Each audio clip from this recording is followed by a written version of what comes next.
Before we begin, please be reminded of our house rules.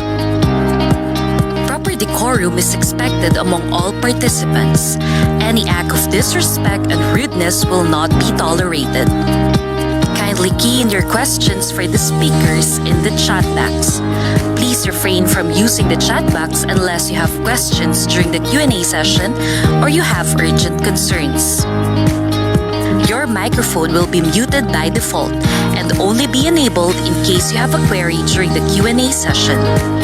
Please avoid distractions and make sure that you click the mute button on your microphone. All throughout the event, let's all be focused, respectful, and engaged.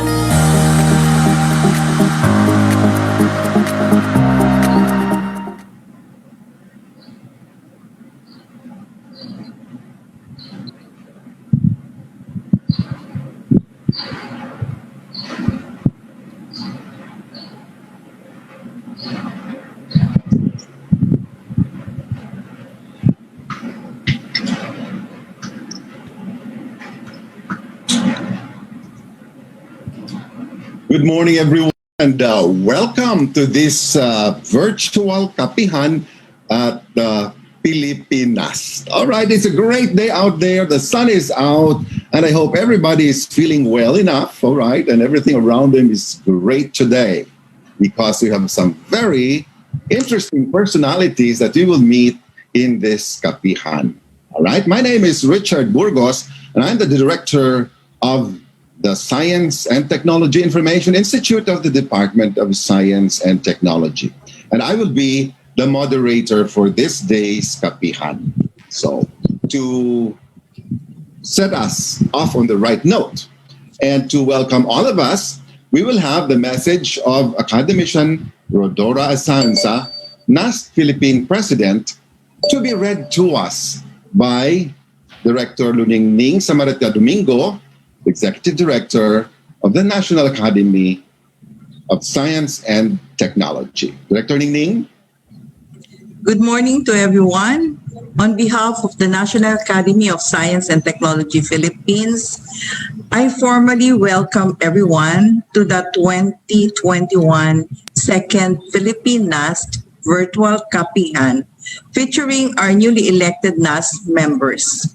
As the country's highest recognition and advisory body on science and technology, the Academy hopes that this first episode, the second episode of the 2021 Virtual Kapehan, will serve as a venue to introduce our NAST members and raise the general public's awareness on the timely issues that will be discussed during the 43rd Annual Scientific Meeting this coming 12 to 15 July. As you know, this Virtual Kapehan just started last year when we were in the middle of the pandemic. Our work never ends with the pandemic. The usual face-to-face Kapehan was turned into a virtual one to continue introducing and promoting NAST programs, activities, and initiatives.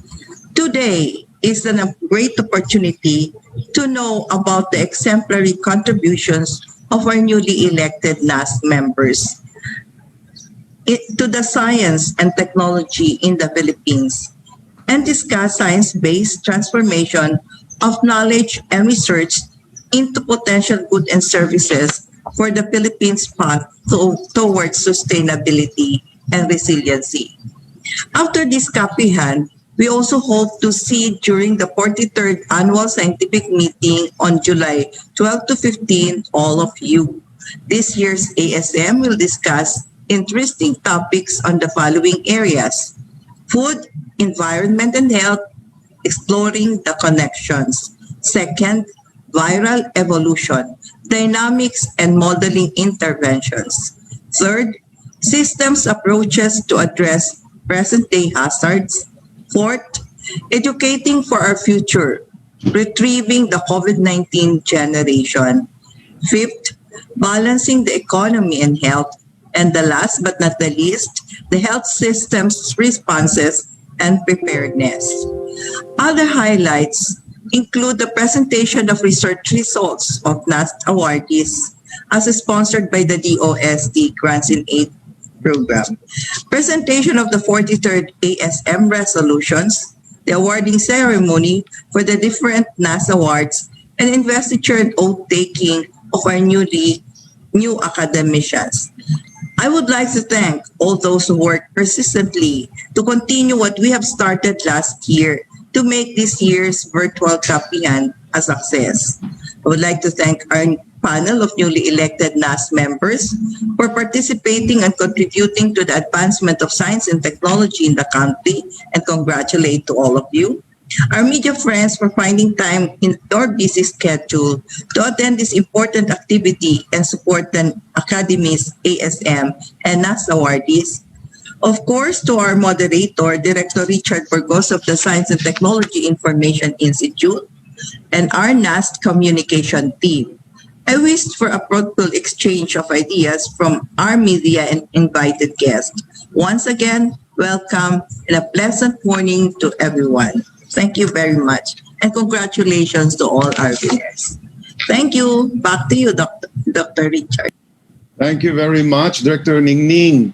And thank you also, Academician Asansa, for your message.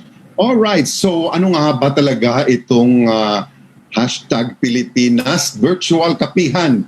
And for the information of newcomers, all right, this is a series of online dialogues that started last year between the NAST and the press and science communicators in general in order to introduce programs, activities, even awardees of the NAST, as well as members of the Academy, as recording in progress. Along with NAST Secretary Academician Jaime Montoya, who will be sharing with us what to expect in the next event of NAST, which is the 43rd Annual Scientific Meeting happening 12 to 15 this month. And just in case some of you are not yet familiar, membership to the National Academy of Science and Technology is by peer recognition, and it carries with it the title of academician. Resident Filipino scientists elected as academicians have made exemplary contributions to science and technology in the country and also advanced its cause in the Philippines. All right? Meron din po tayong tinatawag na corresponding members, and they can be conferred on non-resident Filipino scientists, meaning to say they're not here now, they are located elsewhere. But one thing that distinguishes them is that they have made exemplary contributions to the advancement of science and technology, and they must also have continuing connections and contributions to Philippine science. They should regularly come to the Philippines to practice their field of expertise. Now, Filipino citizenship and residency are waived as long as the three qualifications are made. Now, of course, the national scientist, that's the apex of all recognitions in the country for scientists. And the conferment of the Order of National Scientists by the President of the Republic of the Philippines really is the highest honor that can be given to a Filipino man or woman of science.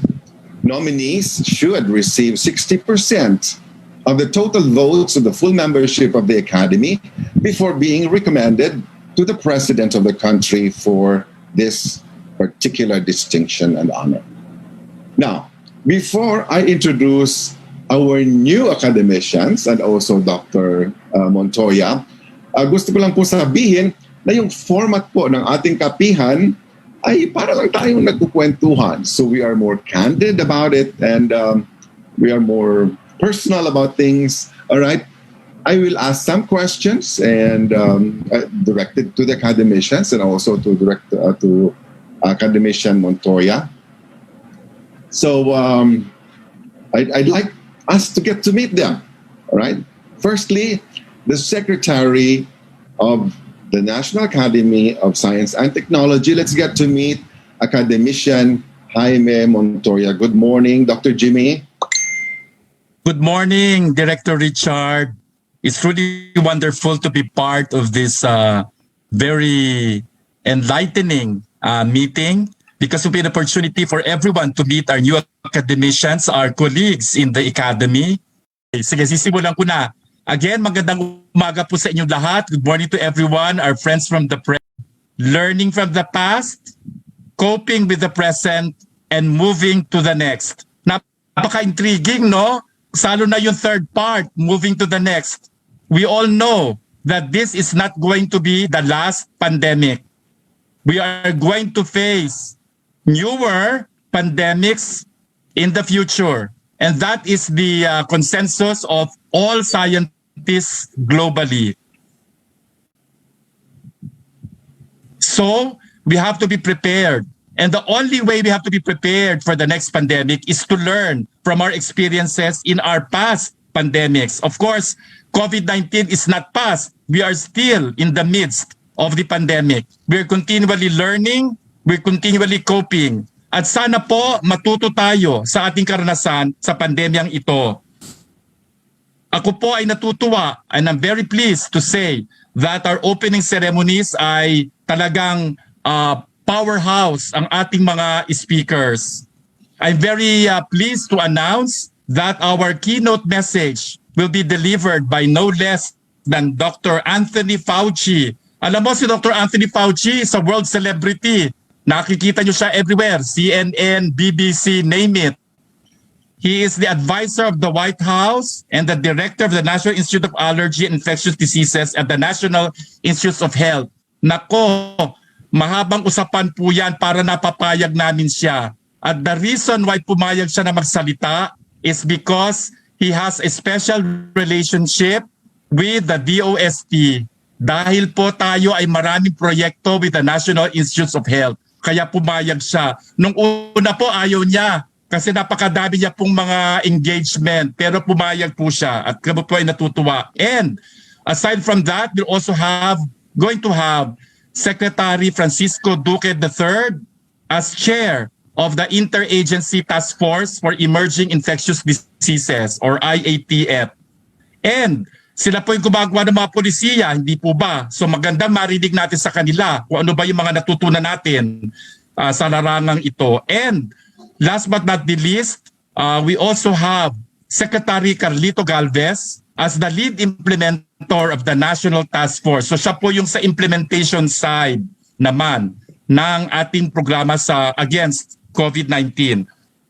Of course, nandito po si Secretary De La Peña, ang ating pong godfather, tatay sa DOST at ang iba pa po mga opisyal ng Department of Science and Technology. And briefly lang, no, ito pong annual scientific meeting is the culmination of 3 regional scientific meetings. So, lilinawin ko lang, hindi po ito isang minsan na nag-meeting ang mga academician. Bago po ang annual scientific meeting, 3 beses na po nag-meeting sa iba't ibang bahagi ng ating kapuluan. So we had the regional scientific meetings in Luzon, May 11 to 12, hosted by Mimaropa. Then we also had the Mindanao meeting, April 27-28, hosted by Region 13, Caraga. And April 13 to 14, we had the Visayas Regional Scientific Meeting hosted by Region 7, Central Visayas. Lahat po yan, umatikabong diskusyonan, pag-usapan po ang mga issues sa iba't ibang sektor ng ating lipunan sa kinaharap nating pandemya ng COVID-19. At yan po ay ipepresent lahat. Ang synthesis ay ipepresent sa annual scientific meeting bukod pa sa mga resolutions that were generated during those regional meetings will be presented also during the national annual scientific meeting. Pwede pa ba ako magsalita? Director Richard, baka naman ako naubos mo lang yung oras ng Ayan, ang ganda-ganda ng ating line up for the annual scientific last 3 minutes. Last 3 minutes para matapos ko na. So, marami po tayong mga magagandang talks during the annual scientific meeting. For example po, Sisimulan ko yung Agricultural Sciences Division meeting. Meron po ang topic nila ay tungkol sa food, environment, and health, exploring the connections. At tayo po ay marami po tayong mga speakers dyan, mga academicians po ng academy. Nandyan po si Academician Gregorio, Academician Lasco, si Dr. Angkog na magsasalita tungkol sa mga naging issues sa agricultural sector. The second one is on viral evolution, dynamics, and modeling interventions. We have Dr. Cynthia Saloma from the PGC, Dr. Rabahante from UP Los Baños, among others. From the engineering sector, we have systems approaches to address present-day hazards. And as speakers, we have our academicians, Jose Cruz Jr. and also Academician Tan. We also have guest speakers, Dr. Segismundo, and we have also a panel of reactors are very distinguished like person. Dami kasi, masyadong maraming mga speakers. Bagitin ko lang yung mga medyo kilala, no? At inaabangan natin. For the next session for education, we have Academician Bernido who's going to talk on educating our future for our future, retrieving the COVID-19 generation. And then for balance in the economy and health, we have Academician Balisacan, Chairman of the Philippine Competition Commission, who will be one of the speakers. Hindi lang po siya, marami pang iba. At last but not the least, for the health systems response and preparedness, we have USEC Maria Rosario Vergere. Nakikita siya lagi sa TV, no? She will provide an overview of what's been done so far in the campaign against COVID-19. And we have speakers. We're also going to have Benjamin Abalos Jr. from the MMDA, who's going to present to us kung ano yung ginawa ng Metro Manila Development Authority at ating mga NCR mayors upang ma-address itong problema ng COVID-19. So napakarami po natin mga speakers na hindi ko na-mention lahat. And I hope that all of you will be there to participate, to listen, and to participate. Dahil marami po tayong mga makukuhang mga diskusyonan dyan, mga points of view, para po ipepresenta po natin yan as a resolution during the last day on July 15 that will be received by the Secretary of NEDA, the Secretary of DOST, and the Secretary of the Department of Health. Yun lang, Director Richard. Sorry, I ran out of breath dahil sa dami ng ating mga speakers na I may not be able to mention all of them, pero very interesting po ang ating annual scientific meeting. So we look forward to seeing you all. Thank you. Wow. Director Jimmy, ang tindi naman. High-powered lineup of speakers beginning with Dr. Fauci, internationally recognized expert dito sa pandemic na ito. All right? And he will be speaking to our group. Iba talaga ang power ng ating scientists.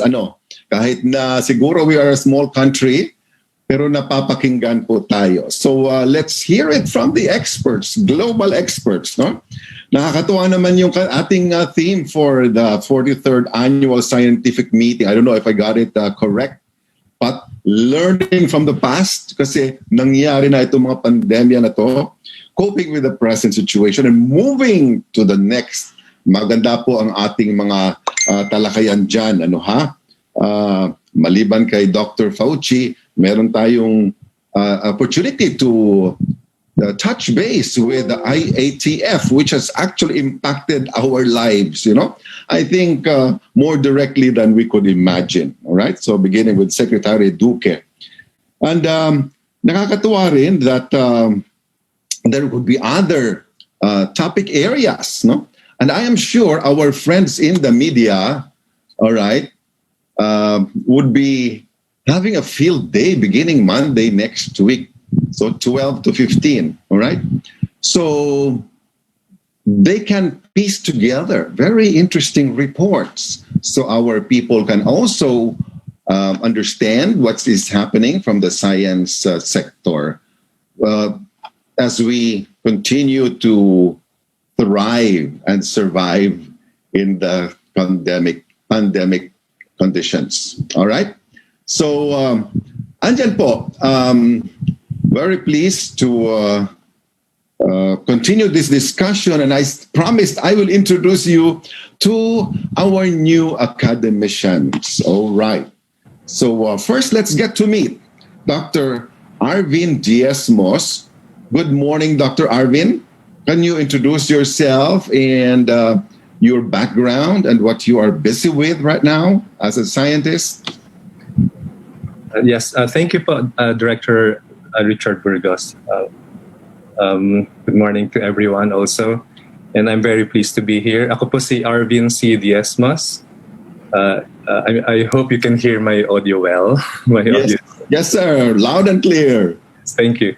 I'm Arvin C. Diaz-Mos. I am very fortunate to be recently elected as one of the academicians of NAST of the Philippines.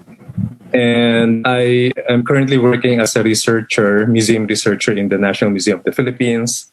And I'm also one of its career scientists, also with the scientific career system. Itutuloy ko po ba, sir? Yes, please. Yes. Give us an idea. What's keeping you on your toes as a scientist in the Philippines? Yes, well, I've been doing field biology po in the last 30 or so years, ever since I finished college po. So I've been into field biology, meaning I'm a biologist, but I am mostly into doing field work, ecology, wildlife biology. So yung mga biodiversity po, yung aking field of expertise. All right. If there's one very important discovery you have made in the field, right, related to your field of biology, what would that be? Well, discovery. Siguro I would say na ang Pilipinas po ay napakaganda. Yung ating biodiversity is very rich, and we have a lot of unique biodiversity. We have a lot of unique species. And that we need to do what we could in order to really protect them and save them. So, pero we have a lot of discoveries na po. We have discovered a lot of new species of frogs, lizards, a snake, and a bird also. Pero so siguro in general picture, masasabi ko lang po na napakaganda po ng Pilipinas. We have been into places na hindi natin akalain na meron pala sa Pilipinas. Napapanood mo lang sa National Geographic or sa Discovery Channel. Meron po tayong ganon dito sa Philippines, and we really have to protect our biodiversity, our nature, our natural environment. So yun po yung pinaka-take-home message pa, I guess. Ang galing naman. That's a very positive note. Dr. Diaz-Mos, the Philippines is beautiful. It's wonderful. It's outstanding in the sense that it has a very rich biodiversity. Huh? So nakakatuwa po yan.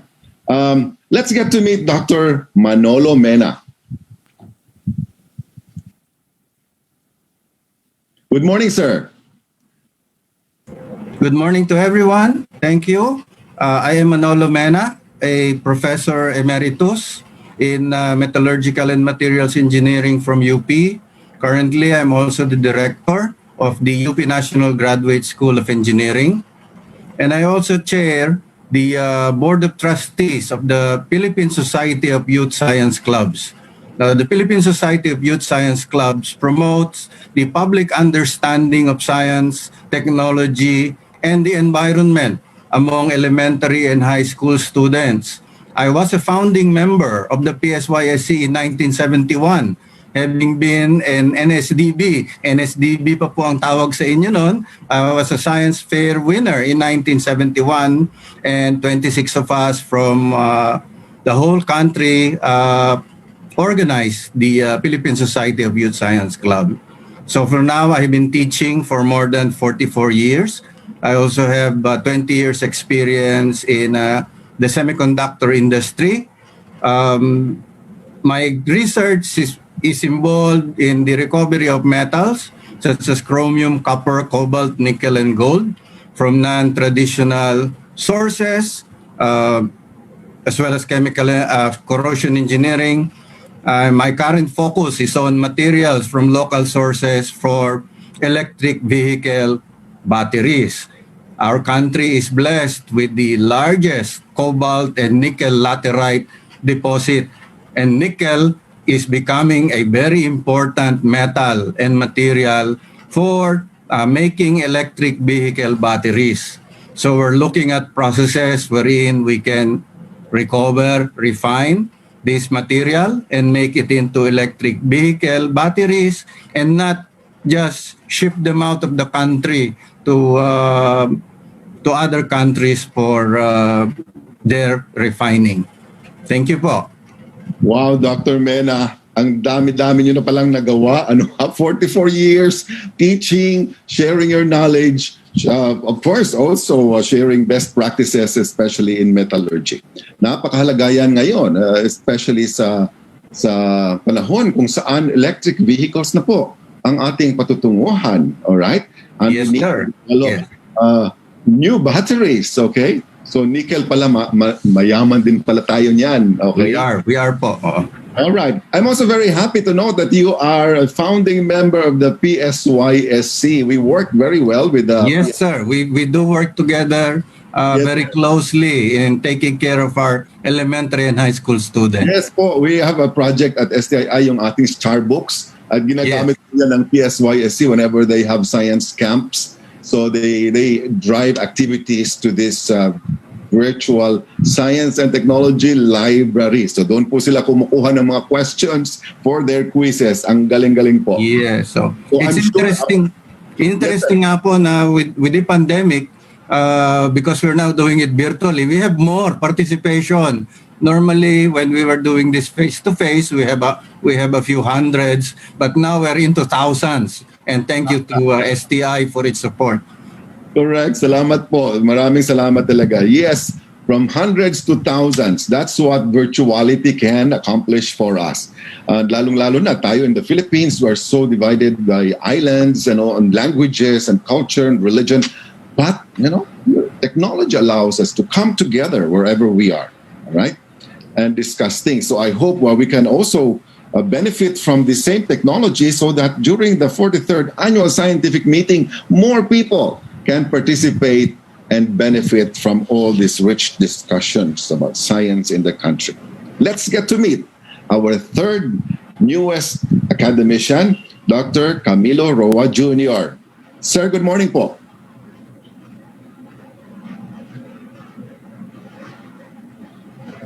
I'm Camilo Roa Jr., just retired faculty of the UP College of Medicine a couple of years back, but not retired from private practice, doing pulmonary medicine, internal medicine.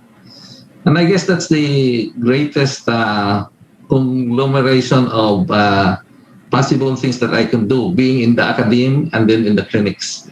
And that's what I also learned a lot, because the things that we discuss in the classroom are actually unfolding in front of our eyes. And I carry that on in teaching my fellows, my residents, and my younger colleagues.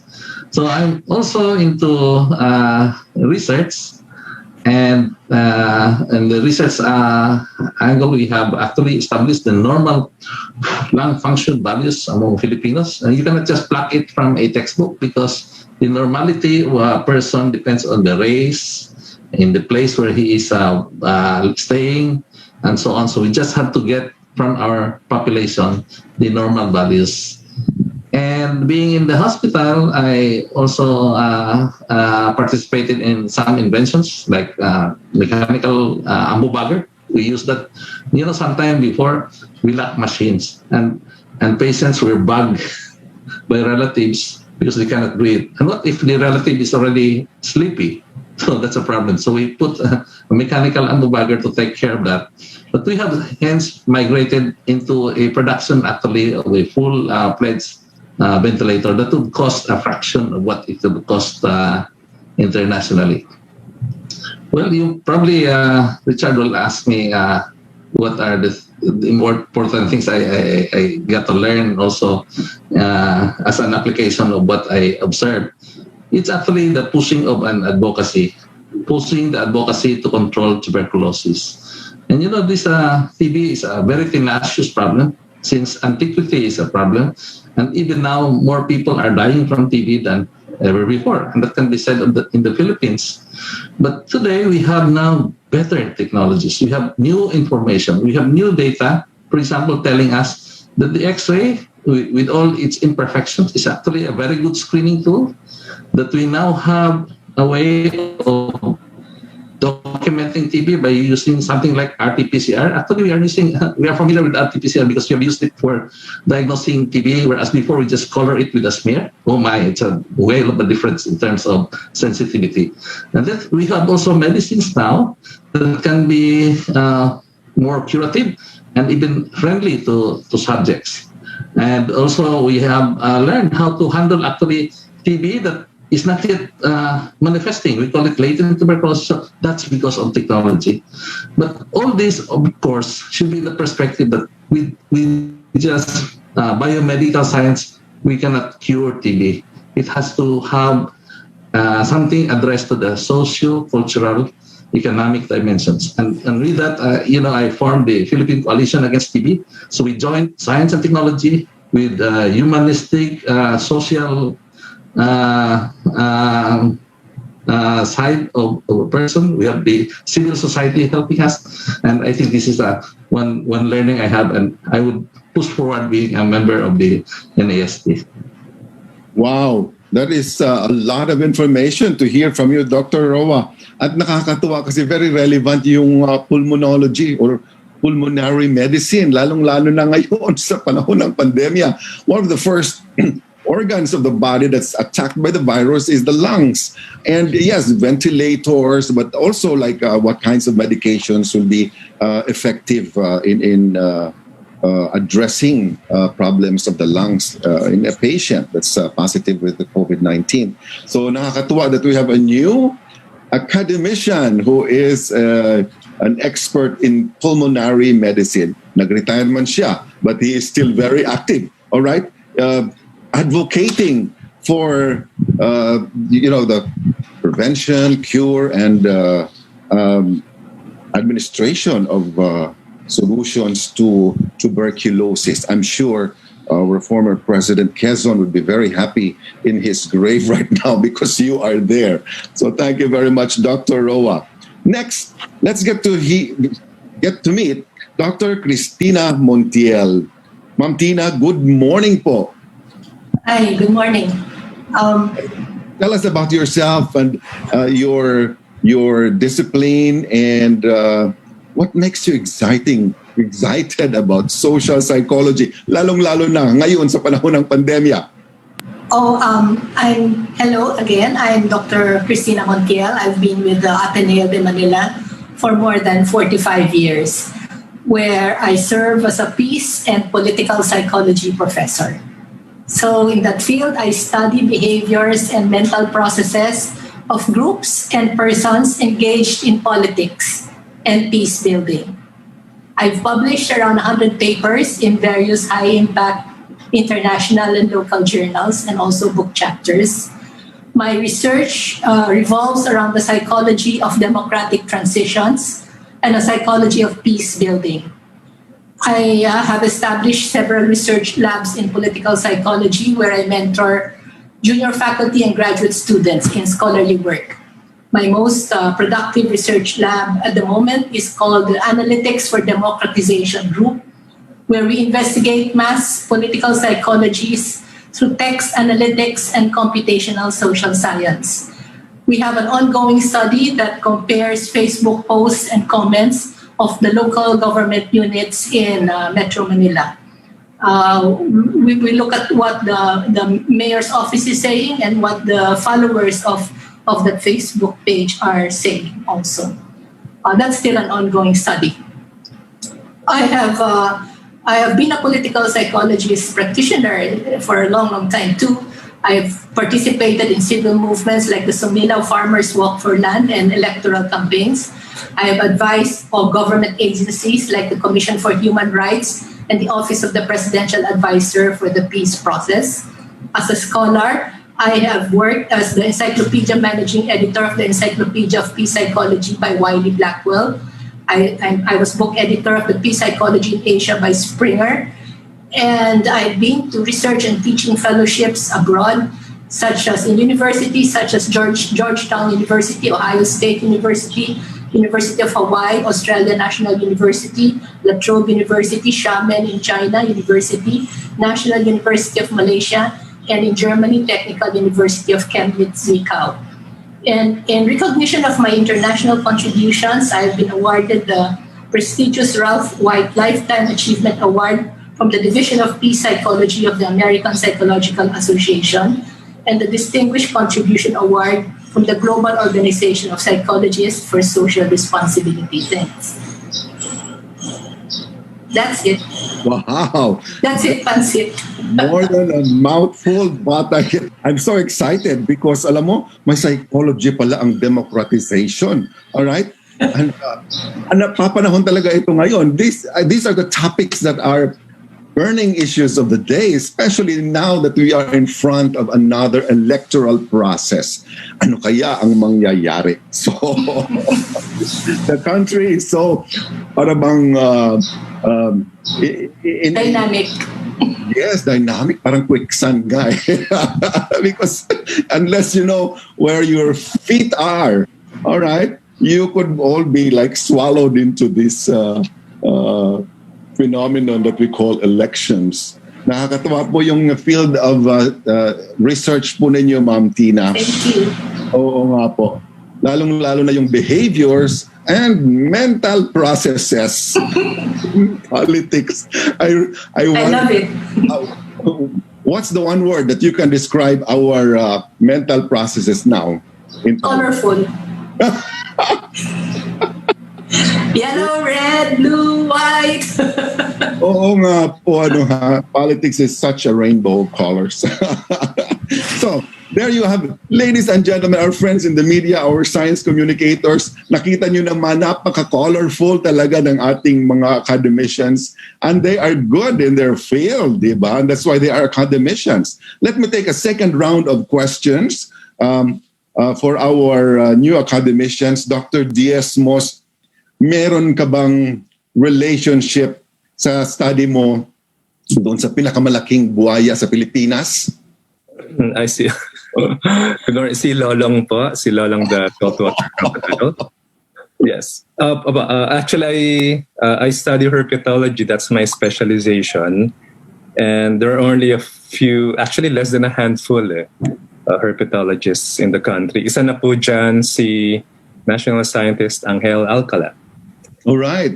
Yes. And speaking of Lolong the crocodile, actually, part po ako ng team na nag-taxidermy at nag-skin nung carcass ni Lolong.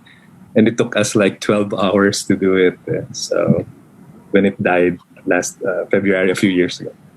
So, yeah. So, I study herpetology. I specialize in herpetology. And I was trained at UP Las Bañas po. But then, again, it's a very rare field. Kukunti lang po talaga yung nag-herpetology, parang ecology sa Philippines. In general po kasi, we are still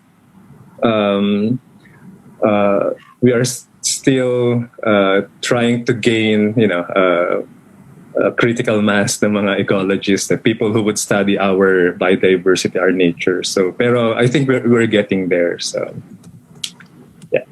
All right, thank you, Dr. Arvin. Yung mga buhaya, all right? Yung mga nag-aaral ng mga buhaya, kukonti lang sila. Pero mga buhaya, marami sila, di ba? Actually, yes, in general po kasi ang people here in our country who study our own flora and fauna, our own nature, kukunti lang talaga compared with other fields. And lalo na yung mga people who study, things like crocodiles or cobras, mga really dangerous animals, talagang napakakunti po. Ang nag-study ng mga crocodile biologists natin, again, less than a handful. Siguro 3 lang sila or 4 all over the country na po yun. Pero marami po tayong mga collaborators from abroad who are very, very interested naman to study our biodiversity. In fact, mas marami pa nga pong international experts, I don't want to say foreigners, but international scientists who are interested to study our own biodiversity compared with Filipinos. So yun pa, we hope that that will change soon kasi we really need to study our own. We really need to understand, our own biodiversity, our own plants and animals. So for us to be able to protect them and conserve them in a very effective manner. So. All right. So from your experience and perspective as a biologist, may basihan ba na ihahambing ang mga politicians sa mga buhaya from the behavior of crocodile? All right. Siguro pa I would say na like many reptiles, ang mga crocodiles po kasi when they eat a meal, they usually eat a big meal. And then they kind of go into a state of torpor. Hindi na sila kakain for 2 weeks or 3 weeks. So yun hanggang doon na lang po ang sasabihin ko compared sa mga sa mga other they're very efficient po in terms of procuring their energy. So and most of our animals are like that naman. They only take what they need. So yun. All right. Yung skeleton ni Lolong is now on display at the museum, hindi po ba? Yes, sir. We did it in 2017 until 2018 and nasa National Museum po siya. Nakahang po yung kanyang original skeleton. Yes. Very impressive display. Para siyang lumulutang doon as you get inside the museum. Maganda pong pagkagawa yung ating museum na yun. Congratulations on the work there. Is it open now, the museum? Is it open? Can we visit? It's like many other institutions po naman, limited number. And then you have to register online muna. So very limited pa rin po yung number. Pero yeah, it did open last June 19, if I'm not mistaken. So pero very limited numbers pa rin po. Again, in observance of the national COVID-19 task force guidelines. So very good. So ladies and gentlemen, if you want to visit the National Museum, go online or call Dr. Arvin Giesmos. Pwede ba yun? The best reaction to Dr. Arvin's statements came from Dr. Tina. Mukhang nakaka-relate si Dr. Tina talaga doon sa sinabi ni Dr. Arvin. All right, Dr. Tina, any reaction to that? And we're talking about behaviors now and mental processes in politics. All right? I find that so funny. That's all. So there's a relationship between biology, psychology, and politics. Oh, because of animal behaviors. Breaker lang po ito, sorry. Well, that's really great. That's really great. Greediness. Greed. Pero, ang sinasabi ni Dr. Arvin, pag busog na sila, ayaw na nilang kumain. I think that's why they remain animals. They don't care for others. Alright. Ay, tama na. Walang hangganan ang kanilang gutom. So, grabe naman. Alright. So, let me direct the next question to Dr. Manolo. Okay? How competitive are we in the semicon industry? And I think it's a great resource for the country. We export a lot of semiconductor products. But how competitive are we and how can we become even more competitive in this sector? Yeah, thank you very much for that question. Semiconductors represent the largest portion of our exports. Second only to OFW remittances, which has gone down as well due to the pandemic. But if you look at it, the net value added of the products that we make will be limited to about 20% of the export value, because 80% would come from the materials that are imported in.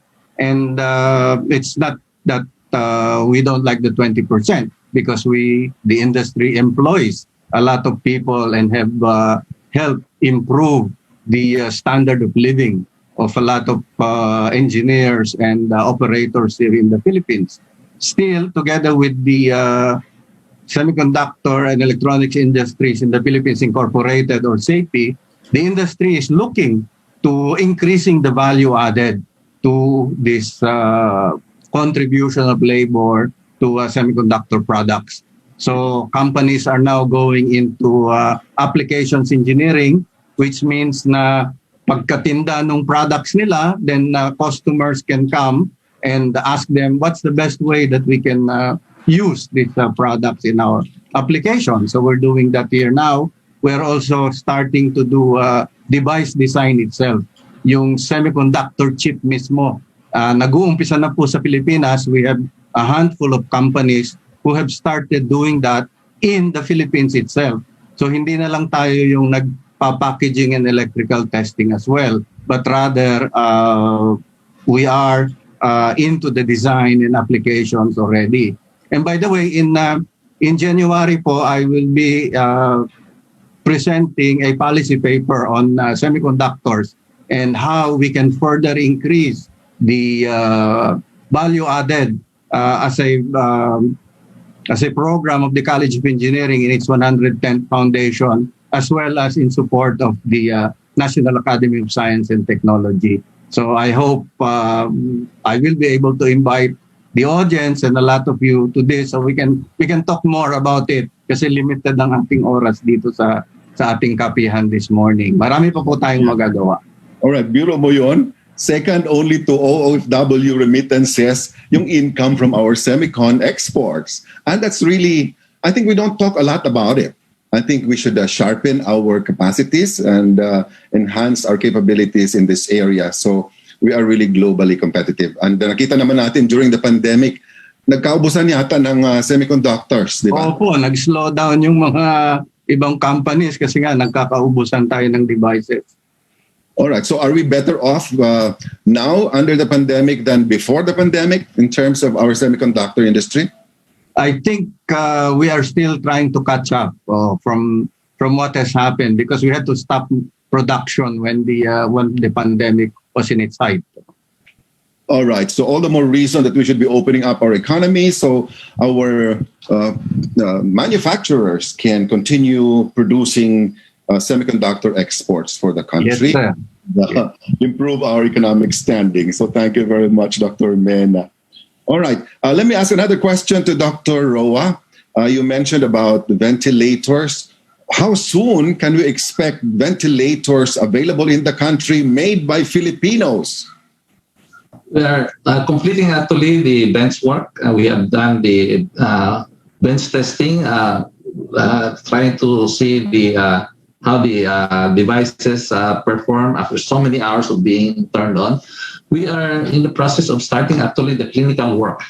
So we have to make sure that it works and then apply it to patients.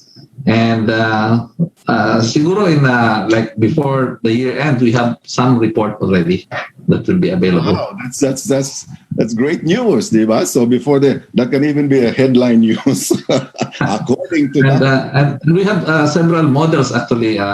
We have the standard model that stays at the bedside. We also have the model that goes with the patient when the patient is transported, supporting breathing along the way. Wow. All right. So thank you very much po. Okay. So ladies and gentlemen, patikim lang po yan. We have a powerhouse of experts as new academicians of the National Academy of Science and Technology. And they are here with us today. And we are about to open up our Q&A for the media. Okay. So let me just recognize our media friends who are here. We have Erwin Rimban, who represents a student publication. We have my good friend, Paulie Camina from Malaya Business Insight. Maria Catherine Suba, who's a broadcaster on DZXL. And we also have Rainier, Alan Ronda of Philippine Star, Ana Clarissa Torrio, features writer at Ciencia. We have Michael Domagas, Philippine Information Technology contributor. All right. Catherine Cruz from the Manila Times, Lynette Brondial from CHED, and we have Nora Gamolo of Diario Pilipinas, Annabel Surara, broadcaster of Eagle Broadcasting, and we also have James Paul Gomez of Manila Standard together with Mary Beatriz Umlas of Manila Standard. Good morning to Ermelina Tenorio Meli of EBC Radio Aguila. And also we have with us Narisa Piscos of Happy Morning Show. From GMA DZWB, Mr. Alan Gatus.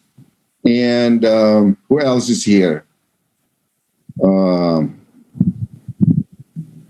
Business World, we also have Patricia Mirasol. Okay, so madami-dami rin pala ang ating mga bisita ngayon. I hope they have signified their questions. You can just write your questions on the chat box and I will gladly read them up for our resource persons to respond to. Okay.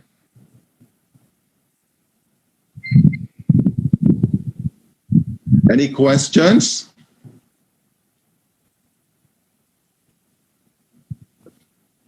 Dr. Richard. Yes, Dr. Jimmy. Can I just make the first question while the others are still thinking about their question? Okay. May I ask academician Camilo Roa, alam mo ang Taal pumutok, diba? O puputok pa lang, o paputok-putok. O sige.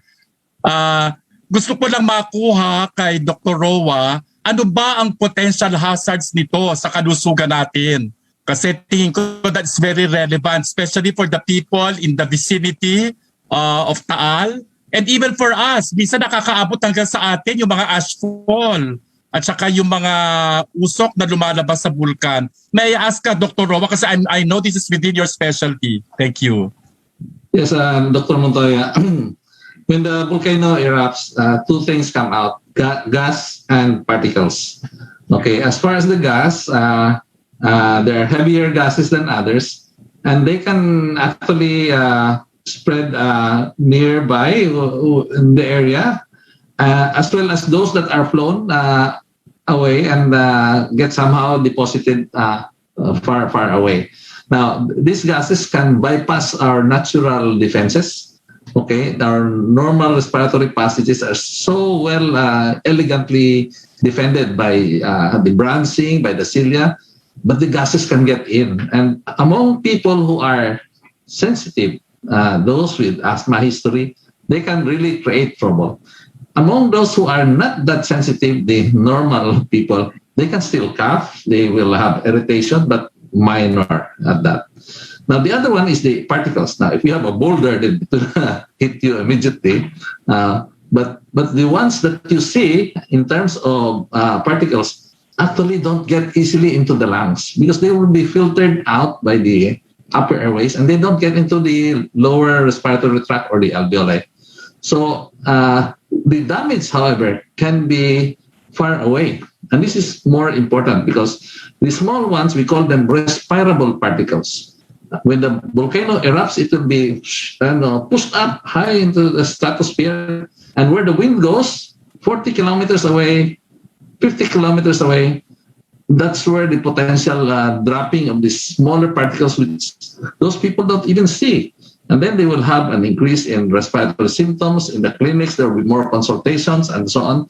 And again, in particular, affecting those predisposed, like the asthmatics, those with the COPD from smoking, and those things. So it's bad. It's not good. But there are some nuances that we have to be prepared to also understand. Like the use of the N95 mask should not be used there in the area because it's useless. The N95 don't have to, it's the one far away that you have to protect yourselves against these respirable particles. Yeah. So I think the minimum public health standards now can help. But do you think the ordinary mask can help, or it has to be N95, especially if you are in the high risk areas? So the if you are talking about the particles, the ordinary mask we probably don't even need because it will just be deposited here and extruded out. The gases, we have no defense. They can get through the mask, whatever mask we have. But the one that is farther away, so you have to look at the flow of the wind, where it's going. And about 30, 40 kilometers away, then if there's a sentinel event, like many people are getting sick, and the wind direction is towards that, then those people should be on some form of protection, even if they don't see the haze. All right. So thank you, Dr. Roa. Okay. Thank you very much, Academician Roa. All right. So guys, be guided ha. Yung N95 ninyo, hindi sapat. You need something better. Okay. So any questions from our media? I don't see anything yet. Okay, from Meli Tenorio. Sir? Pinoy voters, let me read the question from Meli Tenorio. Are Pinoy voters mature enough? Ano po ang dapat gawin ng mga botante sa nalalapit na eleksyon para hindi sila masway ng black propaganda or mga fake information? All right, so maybe we'll direct this to Dr. Tina. That's a very, very serious and good question. Are we mature enough? We actually learn by every mistake. So if we put it that way, we are maturing. Ano dapat gawin? I always fact check. And to do that, the one practical thing to do is to go to official websites, not just the Viber or the Facebook chats, and to check if it's in the official websites, the more formal websites. And more or less, if it's also on the mainstream media website, more or less, mainstream media is much more careful than just posting on Facebook or Viber. All right, fact check, all right, and make your own independent conclusions. And it does not necessarily have to be the same position as your wife or your mother. And do not pass on something that you have not fact checked. Yes, all right. It's not good. That's Even a if very it's good habit to acquire, no? Yung Yeah. passing on information because, well, it's Or it's exciting. It's exciting. It looks interesting, and you pass it on without fact checking. Ang dami natin naging guilty dyan. All right, even the very best of us. So I think it's a good habit to have, especially in this environment when all the trolls are going berserk. Okay, so I think that will be a good sign of maturity also for our voters. All right, to sift through hubris and make wise and informed decisions. Okay. So, any other questions? I think Belle was raising her hand. Yes, Belle, go ahead. Good morning po sa ating lahat. Good morning everyone. Kay Dr. Arvin Diezmas po. Sir,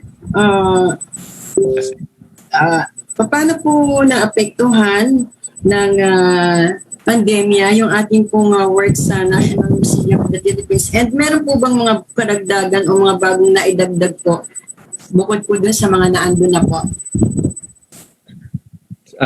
Thank you po, Matt.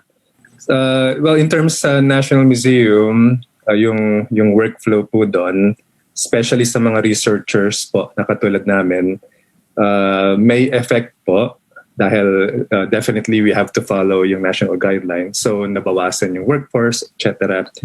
And then, although yung pag-maintain naman po ng mga collection, yung mga museum pieces, exhibits, tuloy-tuloy naman siya.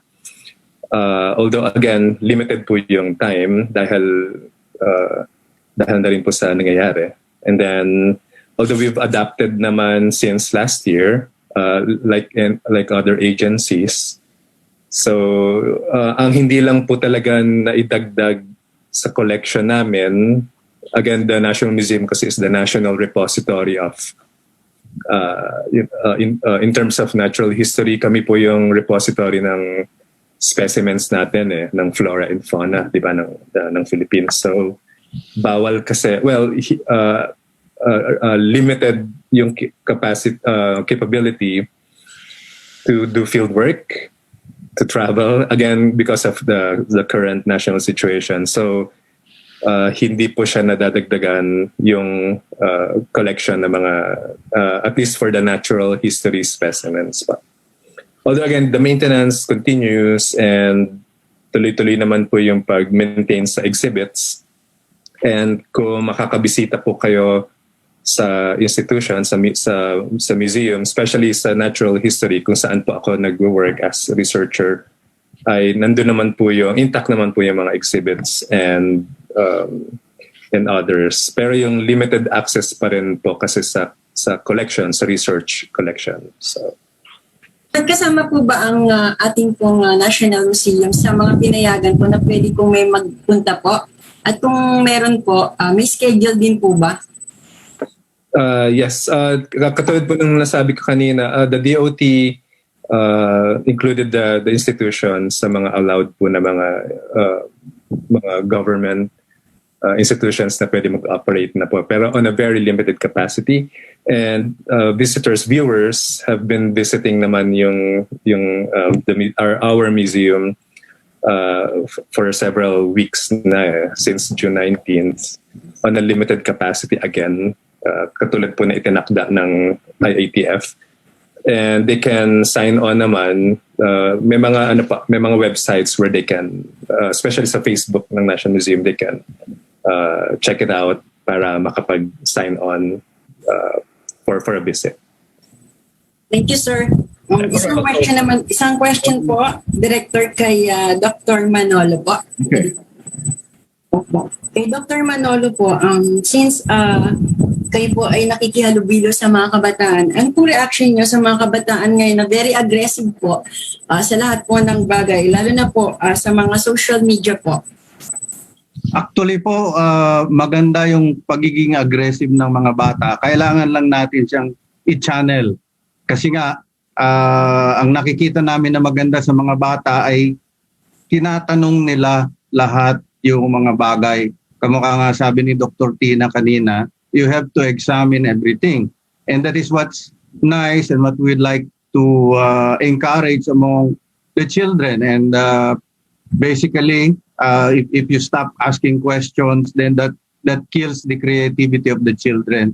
So, kailangan lang po natin silang i-channel, kailangan nating ituro kung saan dapat i-apply itong energy na ito. At yun po yung advocacy ng Philippine Society of Youth Science Clubs.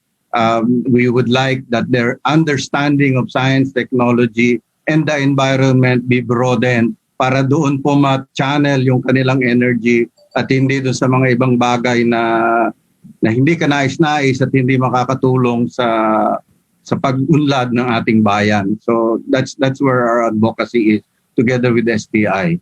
Opo, ito pong Philippine Society of Youth Science Club, sir. Nandito po ba to sa nakatalatag po ba ito sa mga schools? Anong age po anong age po yung mga member po nito? Anong age range nila? Ang membership po natin ay yung science clubs, both in elementary and high school. We have more than 100,000 science club members, and about 500,000 students who are members of the science clubs become member of the PSYSC. We have been here since 1971 at after the Science Foundation of the Philippines, yung PSYSC na po ang nagtaguyod ng National Science Camp for our high schools and yung CCU for our elementary students. And all of these activities, including the Philippine Science Olympiad, all of them are towards harnessing the curiosity and energy of our young people, and also trying to encourage them to get the careers in science and technology after they graduate high school. So this pandemic po, paano niyo po hinarap yung challenges? Sabi ko nga kanina, ginamit natin yung virtual platform para natin maabot ang mga estudyante. At kung noong dati, because our National Science Camp is held face-to-face, we usually go around the country, Luzon, Visayas, and Mindanao on an annual basis. Ang ating attendance ay limited to hundreds. But because of the virtual platform, we now reach thousands of students through all of our activities. So in that case, natulungan nung ating quarantine ang layunin ng PSYSC na mas marami pang mga bata at mga estudyante na marating. Last na lang po, sir, pabor ba kayo kung sakaling ibabalik ang face-to-face classes po?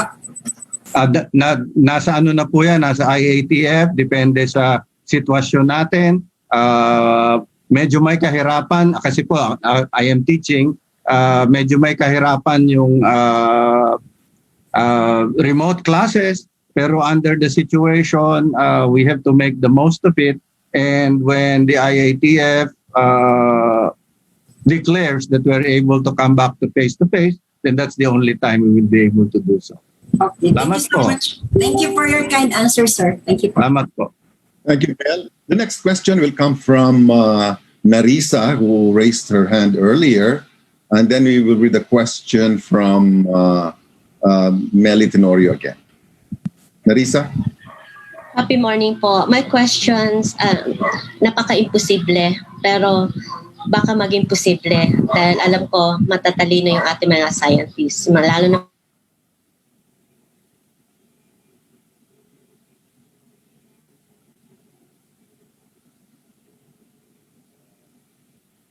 Mawawala yata si Narisa.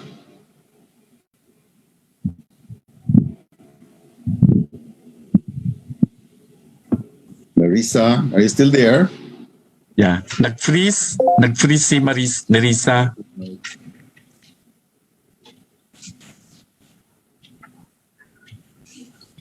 Yeah, so while we wait for Narisa's signal to come back on, let's read the question from Melly Tenorio. Again, this goes back to Dr. Arvin. Yung tungkol kay Lolong, kailangan ba talaga i-skin ang crocodile para i-preserve it? Di ba pwede preserve kasama yung balat at muscles? Arvin? Yes. Thank you po, Ms. Tenorio. Yung ginawa po namin kay Lolong para po siya ma-exhibit is, again, it's a process called yung taxidermy na ginagawa naman dito sa Philippines. In fact, marami tayong magagaling na mga taxidermists dito. And kaya rin namin ginawa iyon dahil si Lolong, the saltwater crocodile, is an animal of national significance kasi pinakamalaki sa buong mundo nung siya ay nahuli. Unfortunately, namatay nga po. So, by law kasi, kailangan siyang mapunta sa isang national institution like the National Museum to be able to exhibit it na. And we really have to do the taxidermy process kailangan paghiwalayin yung tissues, yung muscles, yung katawan, the skin from the skeleton. Kasi usually ganun po yung proseso ng taxidermy. Pinaghihiwalay po talaga yung skeleton and yung skin and then the tissues. And then it's a very tedious process. Matagal po talaga yon. As I've said, na-skin namin in skinning, like what we do in freshman biology, nag-skin po kami. Di ba tayo po nag-skin ng frogs? We skinned lolong, tinanggal namin yung laman, and it took us about 12 hours. Tuloy-tuloy po yun, grabe. Kasi sobrang laki niya. And then, for the taxidermy naman nung balat, ng skin, it took about mga 6 months to do it. Matagal. Kasi again, it's an animal, wala pang precedence na anywhere in the world, wala pang nakakagawa ng ganun. In fact, marami pong mga experts from all over the world na they were offering their services. Pero isasabihin ko lang po na mga Pilipino po talaga yung gumawa doon. So, para sa atin, magagaling po tayo mga Filipinos. And then the skeleton itself, we assembled it with a team from the National Museum and others. It took us about 3 months to do it. So matagal rin po na proseso kasi yung skeleton ng crocodile, it's about 200 bones and so on. Kailangan tama yung pagkakalagay mo. And it's a very careful planning po yung ginawa doon. So ganun po kasi siguro ang magiging take-home message ko po is kasi again, yung mga animals po natin, especially this big, talagang bihira na po siya makita sa wild. We really have to do whatever para talagang preserve sila kung sila po ay namatay. And then ipakita sa public, to teach the public na itong mga animals na ito ay very important components, elements ng natural ecosystem natin, ng natural world. So ganun po yung ginagawa ng mga museums, hindi lamang dito sa Philippines but all over the world. Yun po yung kanyang purpose talaga. To teach the people, to teach especially the younger generation to care about yung natural ecosystems, the plants and animals. All right. So thank you, Dr. Arvin. Let's read a question from Elena Esteban, and it's directed to Dr. Christina. And she asks, what do you think is the most noticeable change in the socio-political behavior of the Filipinos, online or offline, since the lockdown began last year? Ayan po, Dr. Tina. The first 3 months of the lockdown, there was silence. All the political noise we were all in shock and trying to make sense of what was going on. And then when the political voices again came, the national government was starting to take the lead, and the people were following and appreciative of the leadership. And then slowly the leadership went down to the local government, at least in Metro Manila and in the other cosmopolitan centers struck by the pandemic. The local government units took the spotlight, and that's when we saw different ways of local government leadership. The whole spectrum from failure to creative success of different local governments. And national issues sort of toned down because of the pandemic. But in the past 2 or 3 months, again, national issues are starting to take their voice. I think it's because of the forthcoming national elections. So the pandemic is taking a bit of a backstage now. It looks like more or less we have systems in place to manage the pandemic. More or less, of course, it's not perfect. And then we're switching now to looking at the elections.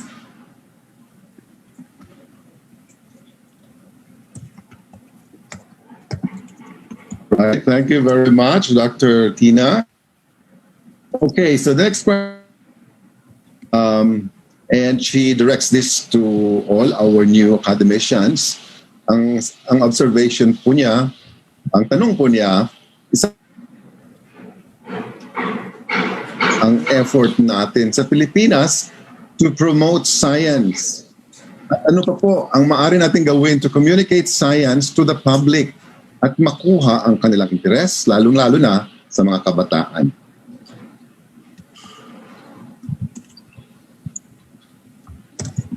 So I think as academicians, this is a challenge, but yes, it would be interesting to get your perspectives on how can we promote science effectively? How can we communicate science to the public, especially to the youth? All right? Can we get the view of Dr. Roa? Yes, that's a tough one, but I'd like to answer it in terms of how, for example, even the young people are constantly watching what's happening with the pandemic. I mean, that's an area you can actually show and they can potentially catch. So if, for example, in the realm of tuberculosis, we were set back because of the pandemic. The health centers closed. The people there were assigned other jobs, and some of them got sick. And patients don't want to go because they might catch COVID, and not realizing that TB is just as big as a problem. It's even a bigger monster than the pandemic. So in that scenario, that's where we have an adapted plan, but the adapted plan can actually be communicated also in this audience. We have, for example, we are developing a game app, for example, that will allow them to progress through stages. And this is with the help of an international aid sponsor. And the game points as they correctly intervene, so to speak, in the app. We probably have to also be more visible now when we involve communities in making sure the patients are seen, are actually reassured that they will not catch COVID when they go there, and also making sure that what we did before we have to change. Like instead of the patient coming to the center every day, we can send them the medication and assign members of the family to help the patient take the medicines, like a support system, a compliance system that can also involve the other people in the household.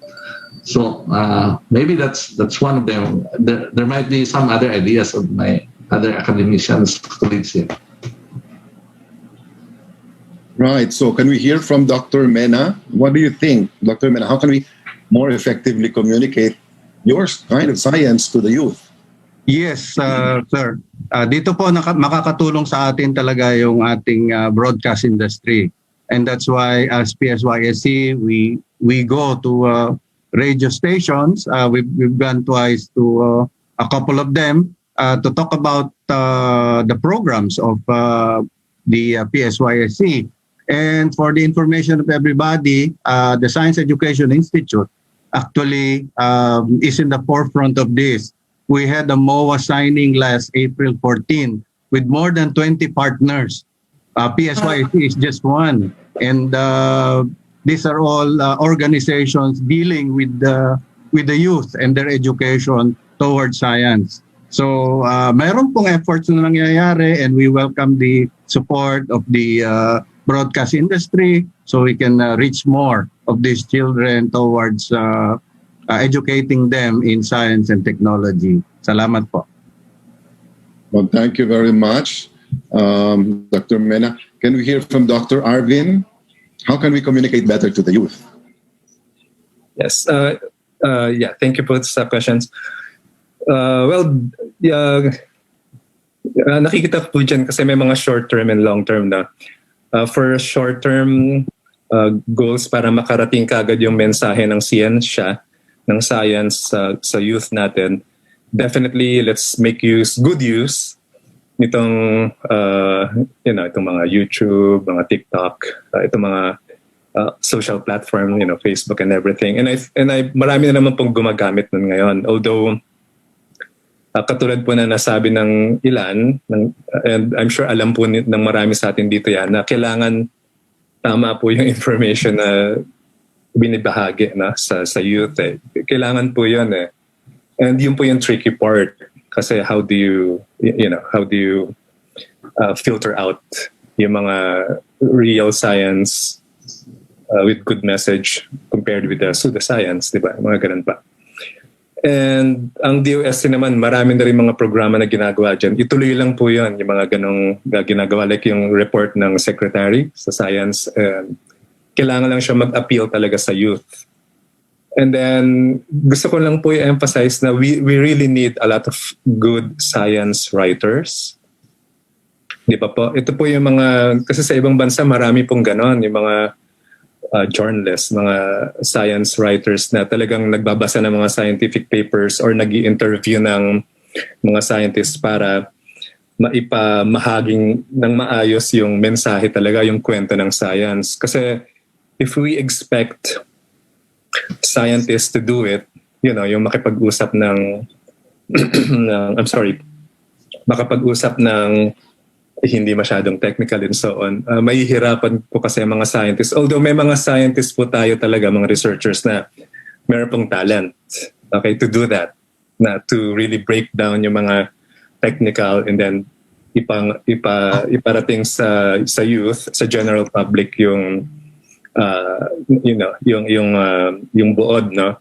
Pero talent po kasi yung skill yan eh. And yung mga journalists, mga mass communication graduates and so on, mas sa tingin ko po mas ito yung ma-feel nila na void.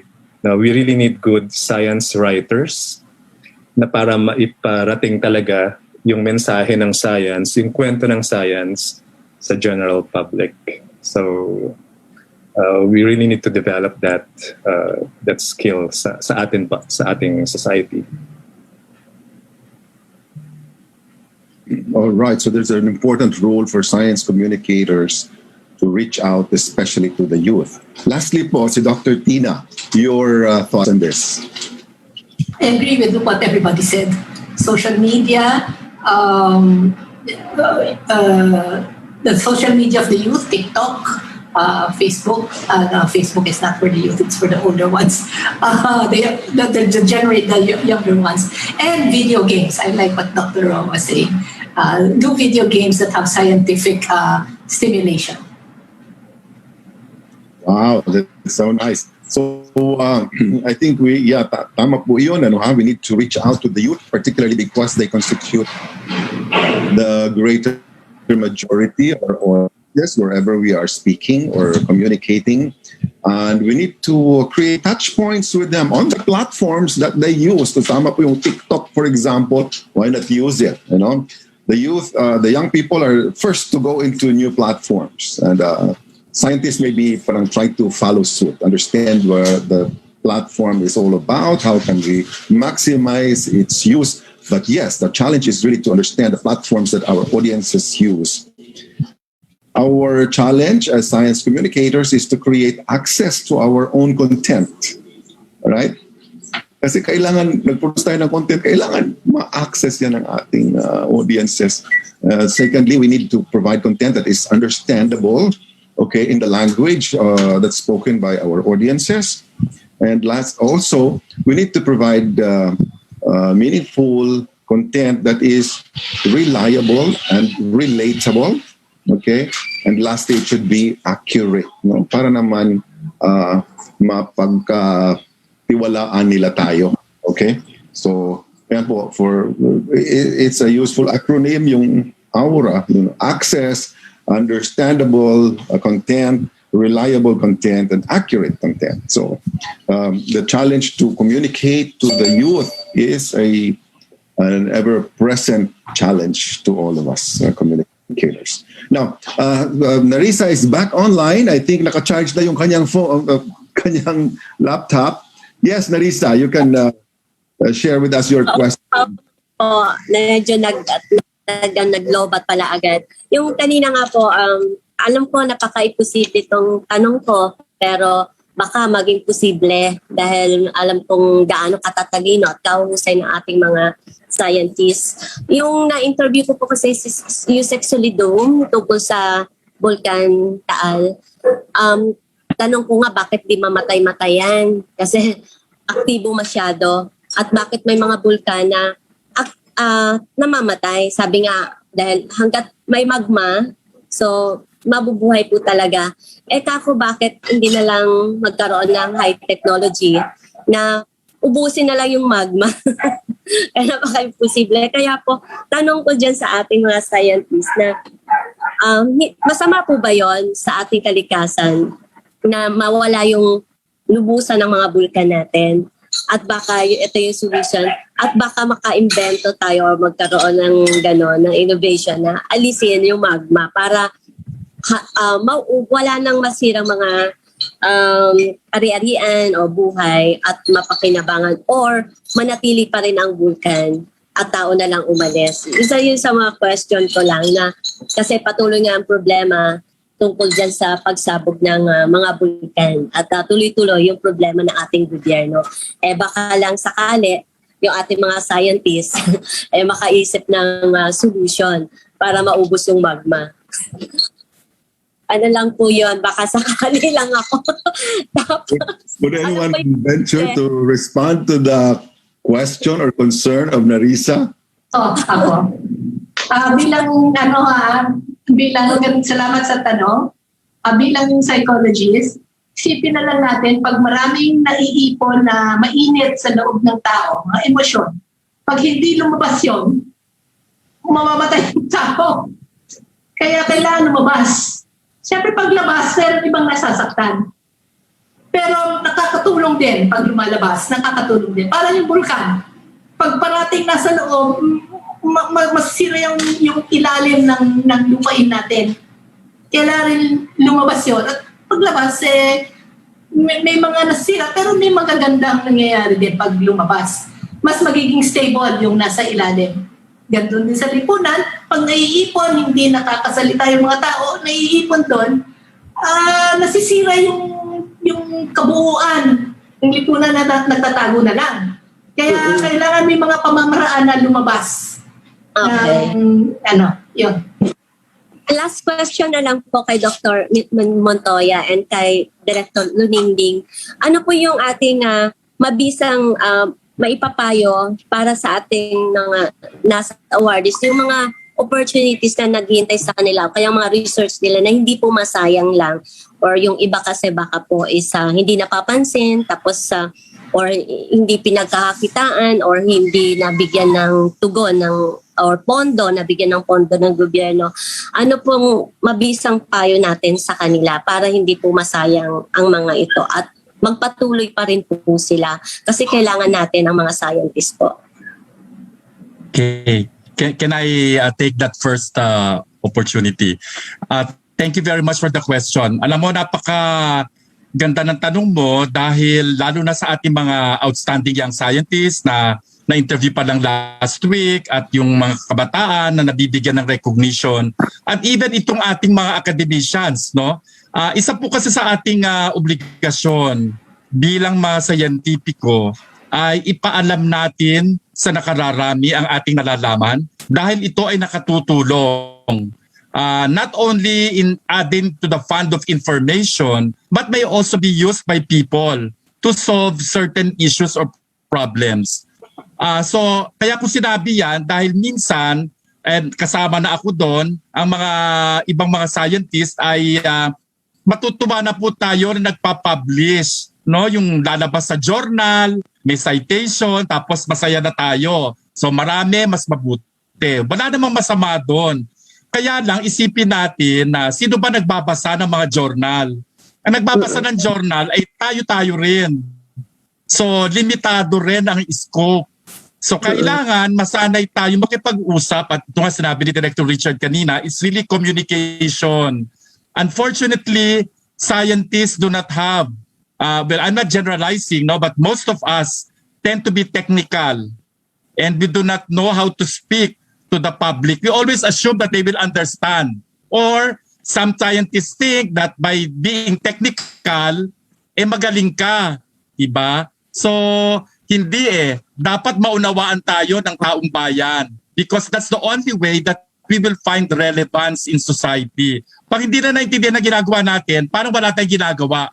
Katulad sinabi ni Dr. Arvin kanina, mga herpetologists, paano? Baka ang kausap lang mga reptiles at hindi tayo lumalabas sa publiko. So ang suggestion ko talaga is take advantage of this. Kayo ay na-recognize. This is a responsibility that we have to take.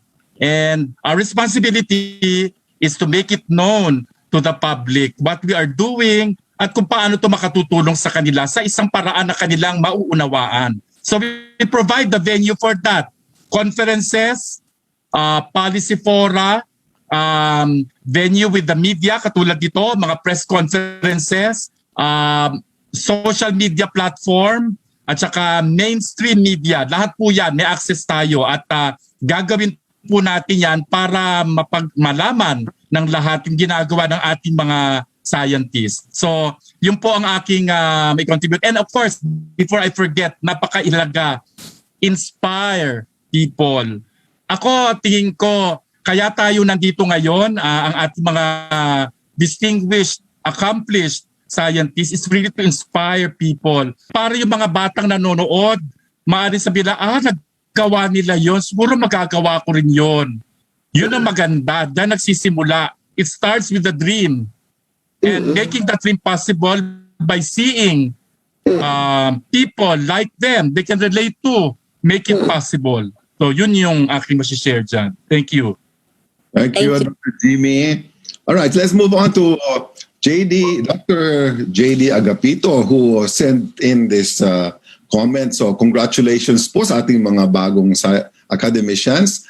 Ang kanya lang pong hiling ay mabigyan ng tugon ang kanyang simpleng tanong. Ano po ang inyong pinaghuhugutan ng inspirasyon at motibasyon para kayo ay magpursige sa inyong mga napiling larang?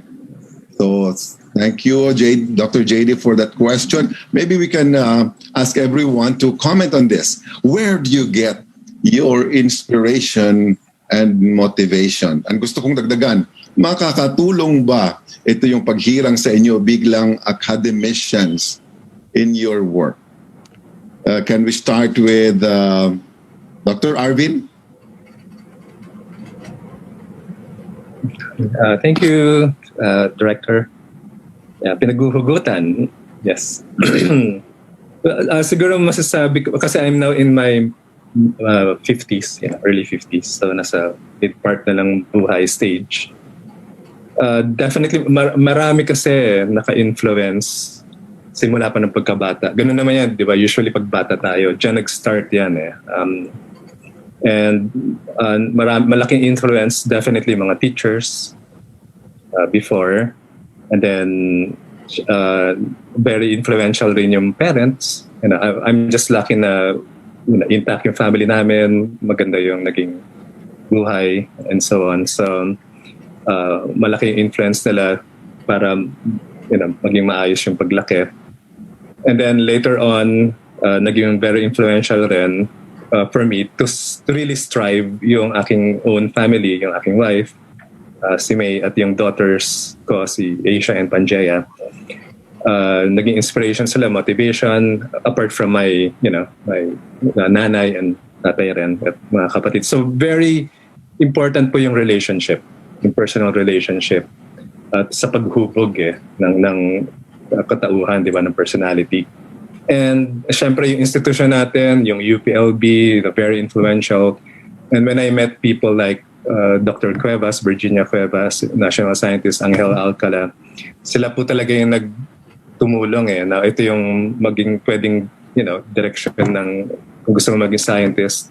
They opened the doors and then kayo nang bahala to walk it, di ba? Ganun naman po yan in the end, kung tayo po ay merong lalo sa mga kabataan na nakikinig, nanonood, kung gusto naman natin, kung may passion tayo and we have the heart for it, importante yung passion and yung heart, ituloy niya lang. Kung gusto niyo maging scientist, go for it. Marami kang maririp na satisfaction, fulfillment, and so on. Kung di ba, you don't kung gusto mo material gain or celebrity status, maaaring hindi yun yung pwedeng ibigay ka agad ng science sa'yo, di ba? Pero marami kang satisfaction na makukuha if you do science, if you become a researcher, if you become a scientist. And then, gamitin mo yung science na yun para nga, katulad na sinabi ng kanina po, ng mga ibang tao na, betterment lang naman yan ng betterment ng society, betterment ng nation building, and of course, to encourage yung young people like you na maging researchers rin or maging scientists kayo. Thank you. Thank you, Dr. Arvin. Dr. Mena, your thoughts on this? Yes, sir. Sa akin po ay ang pag-ibig sa Diyos at ang pag-ibig sa bayan ang aking nagiging inspirasyon. Kung pwede ko lang pong i-share, noon po ako ay nag-aaral ng doctorate sa Amerika, trinay po akong i-hire ng Jet Propulsion Laboratory ng National Aeronautic and Space Administration. Isa po kasi ako sa mga nangunguna noon sa solar cell fabrication technology.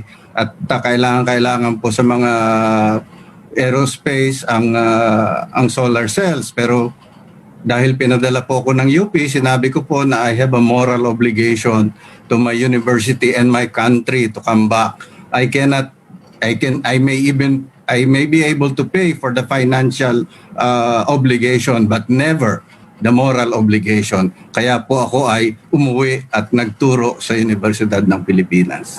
Salamat po. Salamat po, Dr. Mena. Dr. Roa, your take on this? Yeah, well, amen to what my colleagues actually mentioned. In addition, I'd just like to add that my interaction with patients and students really is quite inspiring. I know that there's still something that's lacking, and you are forced to go into action to address that. But the other one also is true, that it's frustration. Frustration that, for example, when we had a time in the Philippine tuberculosis control, the government and the private sector were fighting each other, and Dr. Montoya knows about this. And instead of saying there's nothing more we can do, we actually grouped them together and formed a coalition. So those things, the family, the friends, the mentors, and what you see there can actually inspire you. Thank you. Thank you very much, Dr. Roa. What about Dr. Tina Montiel? I was, the first half of my adult life, I was really an activist. And then after EDSA, so many dreams. Well, we all know, many things were there was disenchantment. Also on myself, I was disenchanted with myself. And so I tried to make sense of it by being a scholar, and it worked. And also the Ateneo Psychology Department has been very supportive. I couldn't have reached this point without the faculty being very positive and graduate students always there to work with. Also, my mom was head of Food and Nutrition Research Institute, so she was a researcher, and all the kids are into research. And my dad also liked people. He was a medical doctor, but he enjoyed people, so that's why I was also in politics. So it's a combination. Whether research is part of the culture of the department or not, because there were times when in the department it was not research but pragmatism, and so just keep on. I just kept on because I enjoy doing it. Just knowing that I enjoy doing it is enough for me. And with this award, I really am so grateful to NAST, because there are many things I want to say and do that I cannot do. Like, I'm not a good communicator, and NAST organized something like this, which is wonderful. I couldn't have done this. I don't have the talent for this. And fantastic. That's exactly what we need NAST for, to help us. We are not good communicators, but if NAST can communicate, then help us do it. Thank you. Wow, so thank you very much. We've heard from our new academicians, their take on where does it all come from? And we've heard really relevant answers, comes from family, it comes from our relationships with other scientists, it comes from love of God, it comes from love for our country and our people. It comes from our interaction with our students who are so hungry for knowledge. All right. Also, it stems from our frustrations that our day-to-day problems are not getting the solutions that they need. Okay. It comes from our good working relationship with faculty members, other people in our institutions and schools who support our efforts. These are the things that make our scientists click. All right. So very good insight. Thank you very much for sharing them in this forum. One last question before we go. Sino ba ito nagsabi nito? Yes, Elena Esteban to Dr. D.S. Moss, you said the partnership of media and science professionals is important, especially the job of science writers in the process of making technical facets of science and technology relevant, digestible, and accessible. Now, in line with this, what do you specifically think about the insertion of scientific and technological concepts and stories in works of fiction and nonfiction, specifically in short stories, essays, and books? Excuse me. Some works of essay. Well, again, for writers, no, definitely let's do it. Kasi, di ba, it works naman eh. Di ba? Sa ibang bansa, it works. Think of Jurassic Park, di ba, yung novelist, di ba? Sino nga yung novelist na? I forgot the name.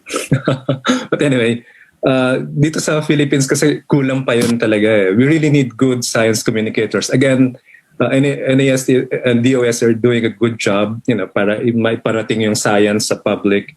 Pero we also need the help from, mass communication people, di ba? Yung mga journalists and so on na try science journalism. Kasi yun po yung magbe-bridge between us scientists and the people eh. Again, mga scientists naman, magagaling talaga sila sa technical work. Pero may mga ilan lang naman na magaling rin talaga makipag-communicate sa tao. Eh. Talent po kasi yan, skill yan eh. And not all of researchers and scientists have that. Pero let them be good researchers and let them be good scientists. Don't blame them. We need people, di ba? Mas maganda nga yun, mas maraming tao na gumagalaw.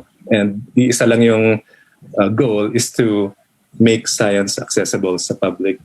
Tapos sir, siguro idagdagan ko po yung kanina. Sorry, idadagdag ko lang po yung kay Ma'am Nerissa. Yung about the magma and the volcano and so on. Masasabi ko lang po, Miss Nerissa is Miss Horizon. Actually, ang gandang name niya. Ang mundo kasi, the world is like 4 billion years old. Ang volcanism po, plate tectonics and so on, part na po yan ng pag-shape ng mundo natin. Very important process po yan. Hindi po natin mapipigilan yan. Ang kailangan lang po talaga natin, if we use science to help the society, is planuhin mabuti kung saan yung mga lugar na pwedeng tirahan ng tao or hindi. Diba? And that's how we will make good use of science at ginagawa naman ng yun eh, di ba? For example, yung na tumira doon kasi talaga mag-erupt yan eh. Active pa kasi yung volcano. Yun po yung kailangan talaga natin, no? Na yung maintindihan mabuti ng public yung work ng science. At madali naman po yan. Like for example po, nung nagsimula yung pandemic, di ba, naging uso po yung term na PCR, polymerase chain reaction. Nako, sa amin po sa science, ginagamit po namin, for example, sa DNA sequencing para sa mga systematic biology, para mag-discover ng mga bagong species. Pero ngayon, usong-uso na rin po siya. Alam na ng tao, di ba? Nandito na sa kanila eh. So, in short, effective naman po yung media para maiparating yung mga ganitong technical terms. Pero kailangan po ng media is dapat tama. Yung katulad nyo, yung sinabi nyo, sir, yung aura, dapat tama yung information na binibigay. Maganda rin po sana kung isa-cite ninyo, mga journalists, mga science writers, mga media people, yung source ng information. So yan pa. So again, we totally support yung science communication and we would definitely help you out para maiparating yung magandang balita ng science sa general public, sa society. All right. So thank you very much, Dr. Arvin, for your viewpoint on this. I think we've had a lively conversation this morning at nakakatuwa pakinggan yung perspectives ng ating mga new academicians. All right? So, ang dami natin pang pwedeng pag-usapan, but I think it will extend beyond the confines of this short interaction between scientists and the media. All right?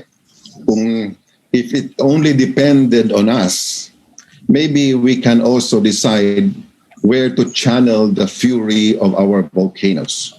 Maybe some of us will want them to strike at our enemies.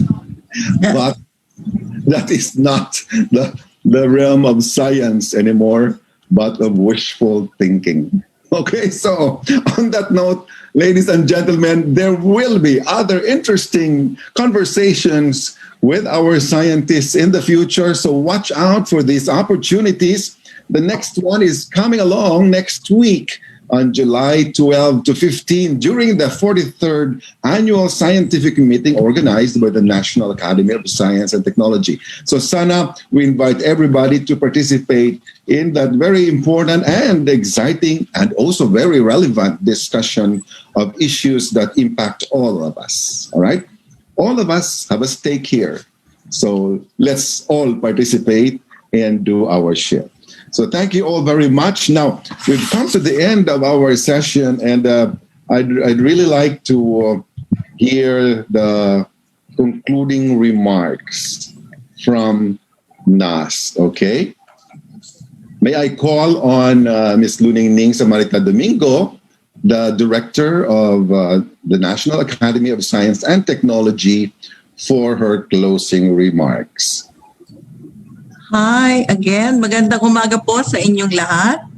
On behalf of the National Academy of Science and Technology, I would like to thank everyone for attending this virtual activity. I really enjoyed the discussion and everything. And thank you to our media friends.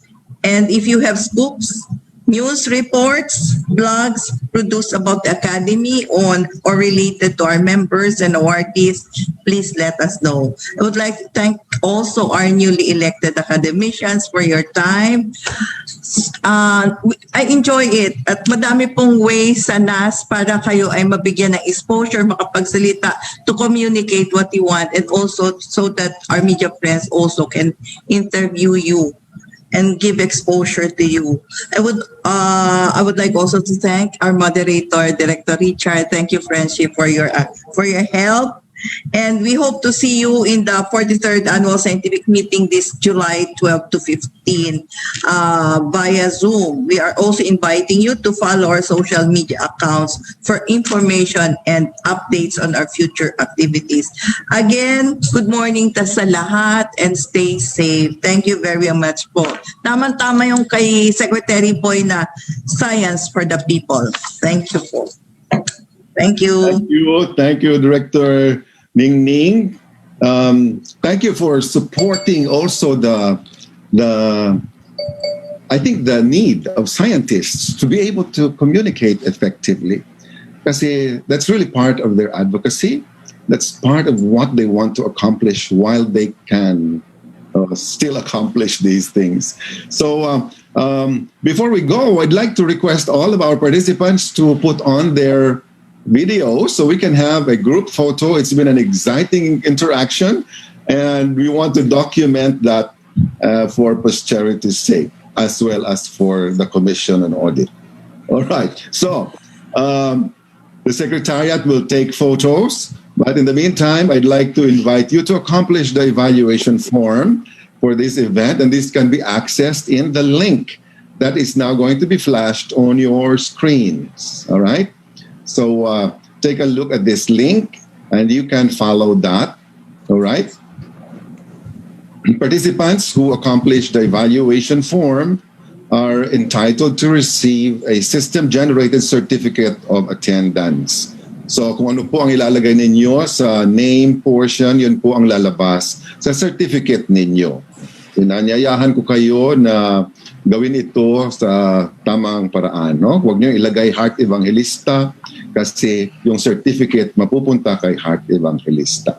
So also, please follow the official Facebook, Twitter, and Instagram accounts of the National Academy of Science and Technology and help us promote the activities of the Academy as well. So itag po ninyo kami sa mga articles and reports na gagawin ninyo.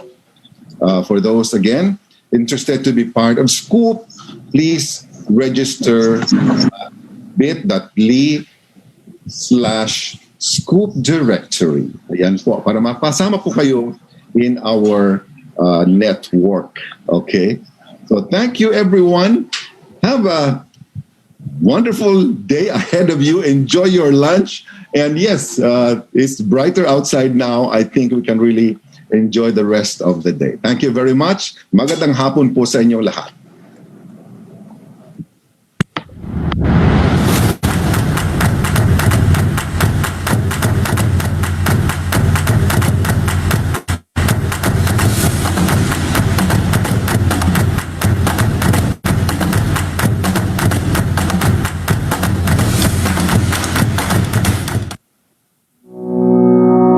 The National